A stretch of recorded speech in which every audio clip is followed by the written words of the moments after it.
By early 2025, Emily Henry had secured consecutive #1 debuts on the New York Times bestseller list, effectively anchoring the modern rom-com market. In the current publishing landscape, her name alone typically guarantees an immediate, high-budget Hollywood adaptation. But that predictable machinery recently ground to a sudden halt. Upon the release of Great Big Beautiful Life, Henry refused to sell the film rights to a studio, keeping the property firmly locked down and announcing she would be writing the screenplay herself. Readers were quick to blame past experiences. Fans speculated that losing creative control during the production of People We Meet on Vacation left Henry wary of the standard studio process. The actual motivation for this firewall appears within the specific dual timeline structure of the novel itself. Retaining these rights allows Henry to act as the primary filter for the adaptation. She is shielding a narrative that purposefully deviates from the romance beats that made her a household name. On the surface, the book starts with a familiar setup. Alice, a bubbly pop culture writer, and Hayden, a grumpy Pulitzer-winning journalist, competing on a Georgia island for a single career-defining opportunity, writing the definitive biography of a woman named Margaret Ives. Margaret is an 80-year-old former socialite. Decades ago, she was a tabloid princess, enduring intense public scrutiny before she completely vanished from the spotlight and hid under an assumed name.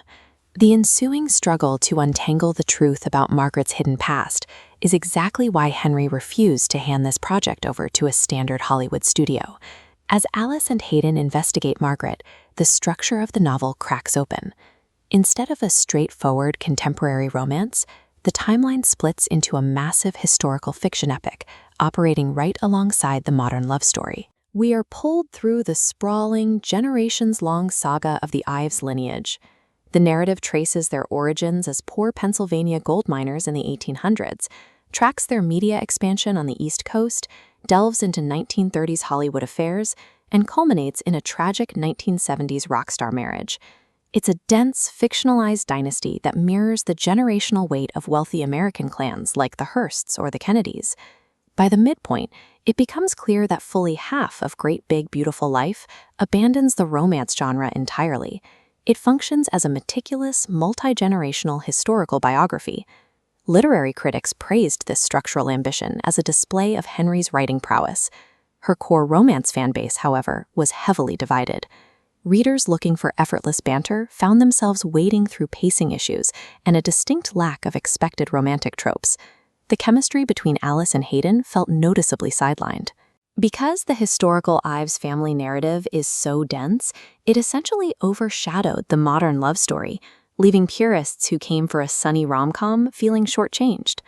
This frustration manifested in fans hyper-fixating on small inconsistencies in the present-day plot, like Alice seemingly abandoning her Los Angeles apartment and lease without any logical explanation. This sharp divide in reception proves a critical point. The novel's dual identity makes it a fragile, high-risk property for any mass-market adaptation. If you hand a complicated, divided narrative like this over to a standard Hollywood production committee, their primary goal is to minimize risk and maximize guaranteed box office returns. Their immediate instinct would be to gut the massive historical family epic entirely, forcing the remaining pieces into a safe 90-minute rom-com structure. But flattening the Ives dynasty timeline would destroy the central thematic mystery of the book, stripping away the entire reason Alice and Hayden are on that island in the first place. Selling the rights would have risked the erasure of the exact historical elements that define the novel's ambition. This is exactly why Henry decided to write the screenplay herself. She knows how difficult it is to balance a complex dual timeline plot on screen without losing the specific soul of the story. Holding on to the film rights is her way of guarding her own creative evolution, ensuring nobody forces her back into the narrow category of a quirky romance author. In an entertainment industry where original creators frequently lose total creative control over their most personal projects, this kind of leverage is incredibly rare.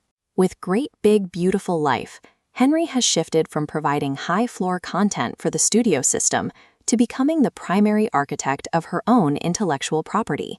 Whether individual readers liked or disliked the genre pivot, Henry's bold stand at the negotiating table ensures that her literary legacy will be defined on her own terms, rather than Hollywood's.